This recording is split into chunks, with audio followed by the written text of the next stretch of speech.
On va les raccompagner tranquillement. Attendre que Lucien trouve justement l'un des joueurs de cette partie qui pour l'instant n'a pas de vainqueur. Claude Puel et Ricardo s'en vont sur ce 0-0 pour l'instant.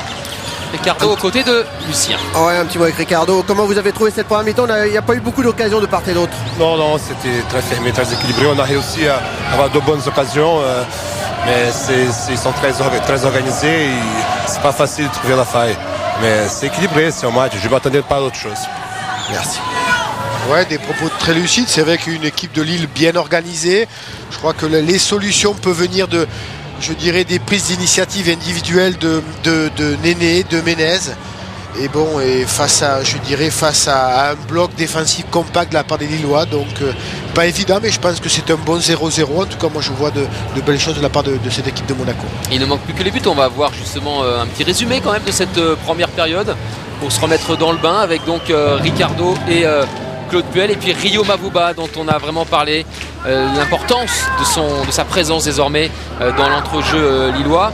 Des Lillois qui étaient arrivés ici en principe avec des intentions, à l'image de Stéphane Lichtsteiner, le Suisse, grande percée de l'international et ce ballon qui a été mis en corner par Flavio Roma. Et c'est vrai que là on peut se poser des questions. Personne ne vient au pressing, hein, personne ne vient sur lui. Oui, même Sambou décide de reculer. Parce que Sambou sur cette action doit monter sur le porteur du ballon. On sait que Lichtsteiner profite de bons appels de Pierre-Alain Fro et de Cabaye pour essayer de lober. Mais là je dirais l'expérience de Roma fait la différence. D'une petite pichenette détourne ce ballon en corner. Des Lillois qui donc monopolisent un petit peu cette balle et qui à l'image de Rio Mavuba viennent chipper, viennent harceler le porteur du ballon, là Ludovic Obraniak qui a vu sur la gauche l'appel de Mavuba. Il a préféré servir Fro, la frappe de Fro et la belle détente de Flavio Roma. Ouais, au départ c'est un très bon pressing de Mavuba qui profite à Obraniak et derrière là on voit la belle conduite d'Obraniak il y a la prise d'information avec Mavuba qui adresse un bon ballon à Pierre-Alain Fro qui est très bon contrôle,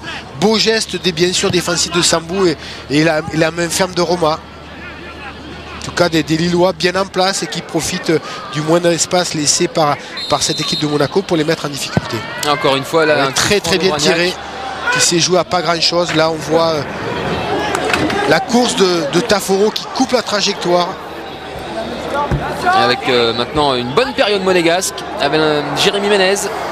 Ouais, là c'est le talent, la belle conduite balle de Ménez qui décale Néné. Malheureusement le ballon ne tourne pas et pourtant il avait pris l'extérieur. Et Piquon peut-être un petit peu en retard aussi. Ou c'est vraiment Néné qui moi je pense que Néné est un petit peu trop individuel à la limite sur le bon décalage de Ménez. Il aurait pu jouer en première intention et là je pense que Piquon aurait pu marquer ce but. Toujours dans ces bonnes séquences, l'extérieur de Ménez. La puissance de Piquon qui fait la différence sur Pestan et derrière qui enchaîne.